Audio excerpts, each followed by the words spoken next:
Hi guys, welcome back to the channel. Today I've got two replays in the Soviet Tier 8 Premium Medium Tank, the Motherland T54 Mod 1. Now as always, if you do like the video, don't forget to like and subscribe down below, as it really does help out the channel. And yes, the Motherland! It was the first ever earn-up in this game. The Motherland calls up. It was the first Tier 8 Premium that we got for free, and it was my first ever Tier 8 Premium, because I got this tank, and then I ended up getting the Freedom a couple of weeks later when it was on discount. But yeah, the Motherland. Back when it came out, it was a fantastic tank. Its armour worked, because most tanks didn't have the penetration to really deal with it too effectively. Like, they could put in the lower plate, but then they had to rely on their accuracy, whereas this thing could bounce a lot off its upper plate. Its turret armour was pretty good.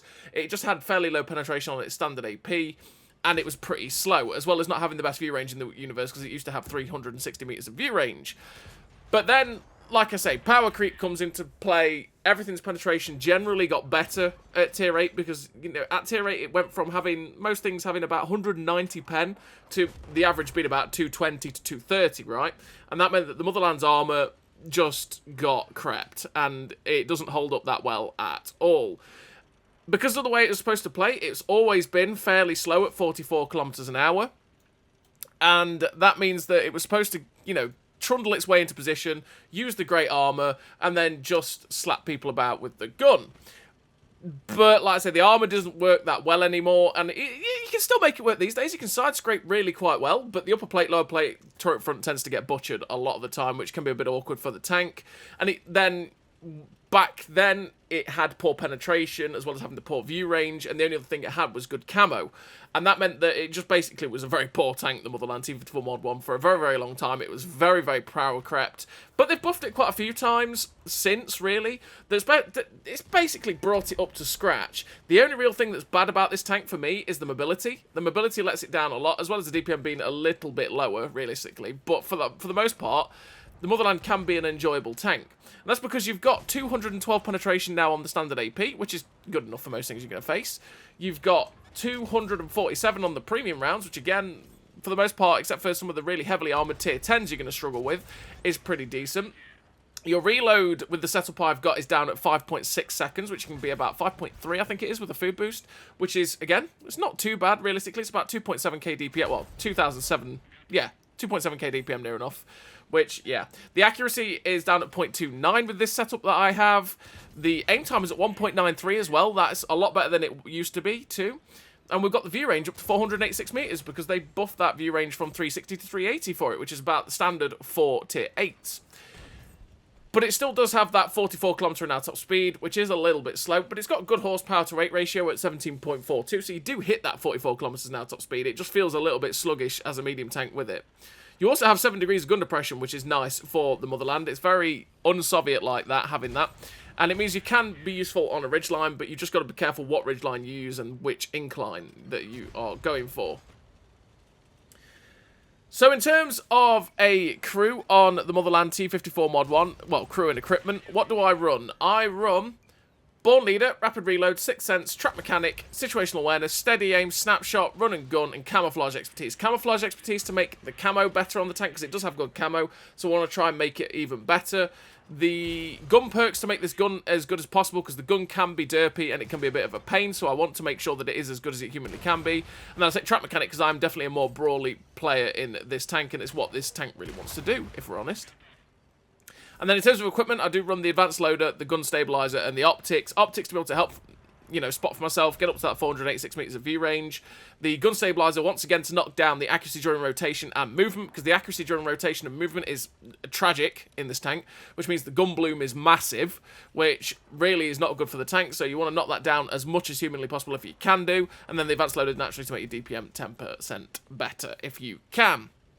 So you've seen in this game, we managed to achieve 3,900 damage with 514 assistance. It was a tier 10 game, so that wasn't a good time.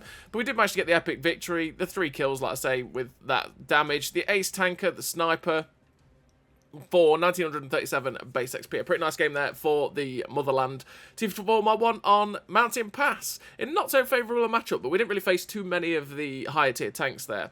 But yeah, the Motherland is still capable. It's just there's a lot of other medium tanks at tier 8 these days that are just better in general. And I think that when you've got a tank like the T54 100, right, that's out there, it tends to struggle a bit more because the T54, not T54, yeah, the T54 Mod 1, or the Motherland, is basically the T44 100, but it's got more armor. The T44 100, you know, trades the armor that this tank gets in lieu of having better gun handling, better mobility, better pretty much everything bar the armor. And that tank being out there basically makes this one a bit sad, really, because you've still got the 7 degrees of gun depression on the T44 100, but like I say, your accuracy is better, you've got better aim time, your DPM is not that much better, but it is better, you've got the same view range. You know, like 52 kilometers an hour top speed instead of 44 is massive difference for a medium tank, and it is pretty damn helpful, as well as having the same camo. And I think with a lot of tanks out there that trade that armor for better gun handling, better alpha, better DPM, stuff like that, there's just a lot better out there than the Motherland, and it's a little bit of a sad time for the Motherland, because it's one of my tanks that, you know, I've got fond memories of it, because it was my first ever tier 8 premium. It was the one that I got for free, right? And yeah, I look at the Motherland and go, oh, I used to love this tank so much, right? You know, it is what it is. This gun can be derpy, though. You've just seen it with the shot on the SU-130 PM. You have 880 meters a second shell velocity on the standard AP, and 1,100 meters a second shell velocity on the APCR, which means that the standard AP shell velocity is not that great for a medium tank. It can be a bit of a pain in that regard. You've really got to make sure you're leading your targets well. But the APCR velocity is not too bad in of itself. And here we are on this second game. And this second game we are top tier, I believe.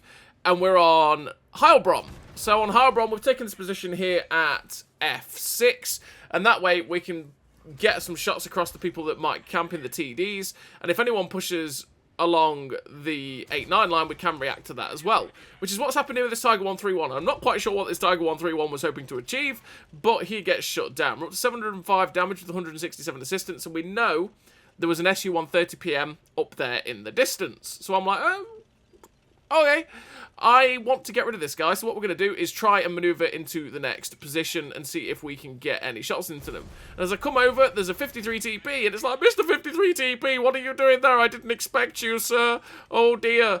So we get up behind the rock as quickly as possible, angle up, get an old RBRT shot there into the 53 TP with the premium rounds, because 212 pen is actually going to struggle with the 53 TP, whereas the 247 pen is not guaranteed to struggle. It might still ricochet on a 53 TP, but it means that we can actually have chances of penning it, because realistically, he's not going to have any problems penning us, which, well, unless we side scrape, which is, sad times.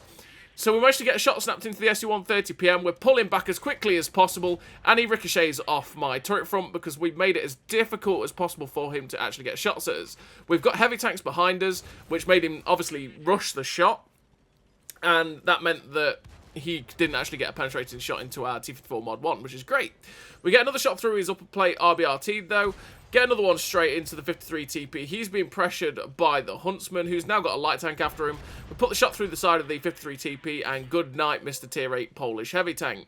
Now waiting for our AP round. I was trying to hopefully get a shot into the Vanguard, and then I realised, oh boy, that's a Kiravet, so you can see me. We get a shot straight through his lower plate, or his side, whichever one that hit. We go for the shot this time, and it ricochets. Thankfully, he ricocheted on us, because at this sort of distance, his APCR drop-off has probably hurt it a little bit. He hit the upper plate. The upper plate is well angled. There's the SU-130 PM, which we bounced his heat shell off our turret front, which is glorious. We've got shots into the GW target, and it's like, hello, Mr. Piggy. I want your HP. We try and track him in place and pen him, but, well, sadly, we didn't actually pen it, but we did track it, which is going to be useful for getting rid of that little piggy. We're just waiting for the round to come in, and there we go. 250 alpha. We hit him for 247. That finishes him off. I was hoping really badly to not low roll there, but thankfully we didn't, and we shut down the piggy. There's now the SU-130 PM that is directly in front of us, but he's not dealing with us. We've just seen him fire at the heavy tanks in the distance, so let's get after him. We put a shot in on the move towards the SU. He's now coming after us, and I'm like, oh, please. That shot hits the rock. And what we're going to do is use the armor of the T54 Mod 1 to now try and side scrape him out and ricochet his shot. Plus, he was firing heat, which means if he fires at my spaced armor, it's quite likely to get absorbed. And that's what happens. and we shut down the Su-130PM. There's now only 2 tanks left on the enemy team. It's an STRV-81, which is down there, and the Vanguard. Well, the Vanguard just got shut down by the Piggy, which is, yeah, always, it happens. And so there's just this Swedish Tier 8 Premium Centurion. So what we're going to do is go charge in after him, see if we can angle for a shot at him. We've seen the outline appearing, which means we know we can see him. We try and put a shot in, and there's the gun handling. It decided it didn't want to hit him, but he gives us an even better shot, so we put the shot in, penny for 251, tracks him in place. But he instantly repairs, just waiting on the reload, and thankfully we managed to secure the kill there on that STRV-81. We finished the game with a really decent total there for the Motherland. We finished with the victory. We've come top on the team, 5 kills, 4.1k damage, 818 assistance, the ace tank of the high caliber, with 1987 base XP. A pretty damn nice game there for the Motherland. And yeah, it's a decent tank, but it's just one of those that has... There's so many competitors out there these days that are just so much better and have so much better strength than it, sadly, for the Motherland. And its real strength is its armour, which isn't that much of a strength anymore. So as always, everybody, thank you very much for watching, and I'll see you next time.